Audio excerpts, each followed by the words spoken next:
ಇವತ್ತು smart city limited ಅಂತ ಹೇಳುವಂಥದ್ದು ಇವತ್ತು ಈ ದೇಶದ ಮಾನ್ಯ ಪ್ರಧಾನಮಂತ್ರಿಗಳ ಕನಸಿನ ಕೂಸಿನ ಯೋಜನೆ. 50% ಕೇಂದ್ರ ಸರ್ಕಾರ, 50% ರಾಜ್ಯ ಸರ್ಕಾರ ಕೊಟ್ಟಂತ ಯೋಜನೆ. 50 ಪ್ರಧಾನಮಂತ್ರಿಗಳು ಘೋಷಣೆ ಮಾಡುವಂತ ಸಂದರ್ಭದಲ್ಲಿ ತಾವು ರಾಜ್ಯದ ಮುಖ್ಯಮಂತ್ರಿಗಳಾಗಿ 50% ಅದಕ್ಕೆ ಹೊಂದಾಣಿಕೆ ಕೊಡುವಂತ ಕೆಲಸ ಕಾರ್ಯಗಳನ್ನು ತಾವು ಮಾಡಿದಿರಿ.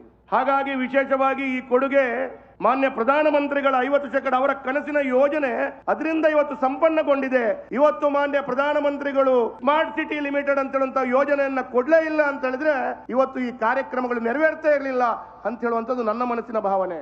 ನಾನೇ ಒಂದು ಸೌಭಾಗ್ಯ ನಂದು ಏನಪ್ಪಾ ಅಂತಂದ್ರೆ ಮಿಸ್ಟರ್ ಕಾಮತ್, ನಾನೇ ಇದಕ್ಕೆ ಗುದ್ಲಿ ಪೂಜೆ ಮಾಡಿದ್ದು, ನಾನೇ ಉದ್ಘಾಟನೆ ಮಾಡ್ತಾ ಇದ್ದೆ,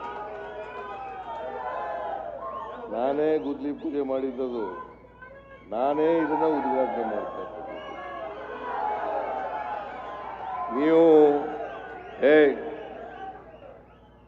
ನೀವೊಂದು ಮಾತು ಹೇಳಿದ್ರಿ, ಸ್ಮಾರ್ಟ್ ಸಿಟಿ ಕಾರ್ಯಕ್ರಮವನ್ನ ಪ್ರಧಾನಮಂತ್ರಿಗಳು ಮಾಡಿದ್ರು ನಿಜ ಇಲ್ಲ ಅಂತ ಹೇಳಲ್ಲ ನಾನು, ಆದ್ರೆ ನಾವು ಅರ್ಧ ದುಡ್ಡು ಕೊಡ್ತೀವಿ ಅನ್ನೋದು ಗೊತ್ತಿದೆಯಲ್ಲ. ಅಲ್ಲಪ್ಪ, ಅದು ಅರ್ಧ ದುಡ್ಡು ಕೊಡ್ತೀವಲ್ಲ. ನೀವು 4 ವರ್ಷ ಇದ್ರಲ್ಲ, ಹಾಗ್ಯಾಕೆ ಖರ್ಚು ಮಾಡಲಿಲ್ಲ?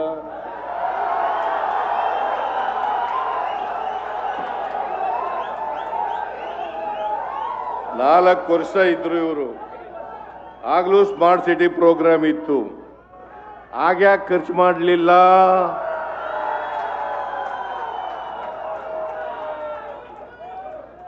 ಖರ್ಚು ಮಾಡಿದ್ರೆ ಇಷ್ಟು ದಿನ ಬೇಕಾಗಿತ್ತ? 2015ರಲ್ಲಿ ಇದಕ್ಕೆ ಶಂಕುಸ್ಥಾಪನೆ ಆದದ್ದು. ಇದಕ್ಕೆ ಕಾರಣ ರಮಾನಾಥ್ ರೈ ಅವರು ಅಂತಕ್ಕಂಥದ್ದನ್ನ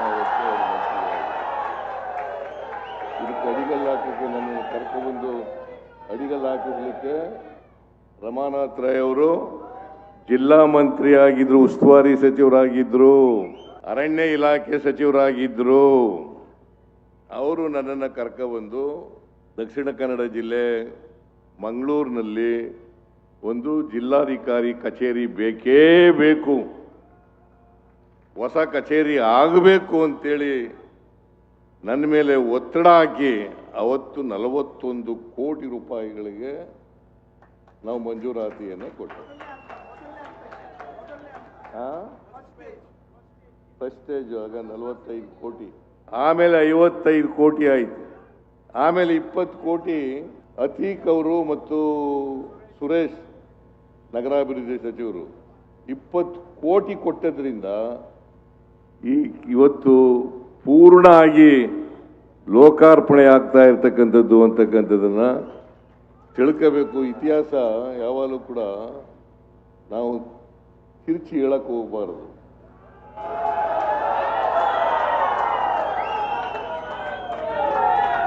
ನಾವು ಹೇಳಿದ್ರು ಕೂಡ ಜನ ನಂಬಲ್ಲ. ನಾನು ನಿಮ್ಗೆ ಸುಳ್ಳು ಹೇಳಬಹುದು, ಆದರೆ ನೀವು ನಂಬ್ಕೋಬೇಕಲ್ಲ. ನಾವು ಯಾವಾಗಲೂ ಕೂಡ ರಾಜಕಾರಣಿಗಳು ರಾಜಕೀಯ ಮಾಡೋಣ, ಆದರೆ ಅಭಿವೃದ್ಧಿ ಕೆಲಸದಲ್ಲಿ ಮಾತ್ರ ರಾಜಕೀಯ ಮಾಡಬಾರದು. ರಾಜಕೀಯ ಚುನಾವಣೆಯಲ್ಲಿ ಮಾಡೋಣ, ಅದು ಮಾಡಲಿಕ್ಕೆ ನಂದೇನು ತಕರಾರಿಲ್ಲ. ನೀವು ಸ್ವತಂತ್ರರಿದ್ದೀರಿ. ಕರ್ನಾಟಕದಿಂದ ಎಷ್ಟು ತೆರಿಗೆ ಕೊಡ್ತೀವಿ ಗೊತ್ತಾ ನಿನಗೆ ನಮ್ಮ ಮಿಸ್ಟರ್ ಕಾಮತ್? ಸುಮಾರು 4.5 ಲಕ್ಷ ಕೋಟಿ. ಎಲ್ಲಪ್ಪ ನೀ ಹೇಳ್ದೆಲ್ಲ, ಮೋದಿಯವರಿಗೆ ಧನ್ಯವಾದಗಳನ್ನು ಹೇಳಬೇಕು ಅಂತ ಹೇಳಿದೆಲ್ಲ, ಅದಕ್ಕೆ ಹೇಳ್ತಾ ಇದ್ದೀನಿ ನಾನು. ಅದನ್ನು ಹೇಳ್ತಾ ಇದ್ದೀನಿ.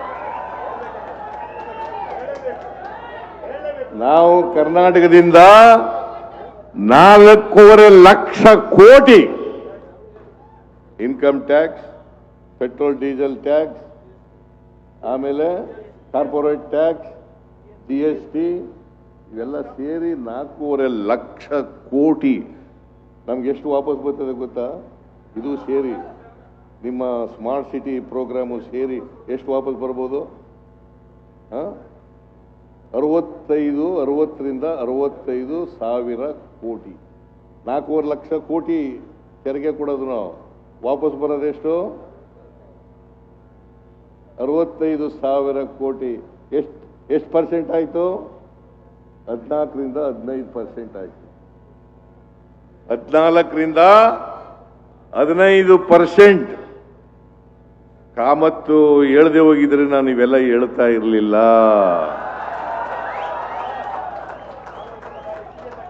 ಯಾಕಂದ್ರೆ ಇದು ರಾಜಕೀಯ ವೇದಿಕೆ ಅಲ್ಲ. ಅಸೆಂಬ್ಲಿನಲ್ಲಿ ಮಾತಾಡ್ತೀನಿ ನಾನು. ಅಸೆಂಬ್ಲಿನ ಅನೇಕ ಸರಿ ಹೇಳಿದ್ದೀನಿ, ಕೇಳಿದಿರಿ. ಅದು ಕೇಳಿದ್ರು ಹೇಳಲಿಲ್ವಲ್ಲ ಅಂತ ನನಗೆ ಭಯ. ನಮಗೆ ಕೇಳಿದ್ರು ಹೇಳಲಿಲ್ವಲ್ಲ. ನಾನು ಹೆಚ್ಚು ಮಾತಾಡಕ್ ಹೋಗಲ್ಲ. ಯಾಕೆ ಹೇಳ್ತಾ ಇದ್ದೀನಿ ಅಂತಂದ್ರೆ, ಈ ಗ್ಯಾರಂಟಿ ಯೋಜನೆಗಳಿದಾವಲ್ಲ, ಒಟ್ಟು ನಮಗೆ 46,000 ಚಿಲ್ಲರೆ ಕೋಟಿ ಬರ್ತದೆ.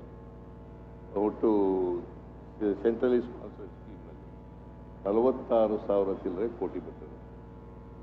ಕಳೆದ ವರ್ಷ ಎಷ್ಟು ಬಂತು ಗೊತ್ತಾ ನಮಗೆ? ಬರೀ 18,000 ಕೋಟಿ ಬಂತು. ಇನ್ನು 4,000 ಚಿಲ್ಲರೆ ಕೋಟಿ ಬರಲಿಲ್ಲ. ನಾವೆಷ್ಟು ಕೊಡ್ತೀವಿ ಗೊತ್ತಾ? 46 ಚಿಲ್ಲರೆಯಲ್ಲಿ ನೀವು ಕೊಡೋದು 22,000 ಕೇಂದ್ರ ಸರ್ಕಾರದಿಂದ ಬರೋದು, ನಾವು ಕೊಡೋದು 24,000. ನಮ್ಮ ಪಾಲನೆಲ್ಲ ಕೊಟ್ಬಿಟ್ಟಿದ್ದೀವಿ. ಕೇಂದ್ರ ಸರ್ಕಾರದಿಂದ 4,000 ಚಿಲ್ಲರೆ ಕೋಟಿ ಬರಲಿಲ್ಲ. ದಯಮಾಡಿ ಕೊಡಿಸ್ಕೊಡಪ್ಪ ಕಾಮತ್.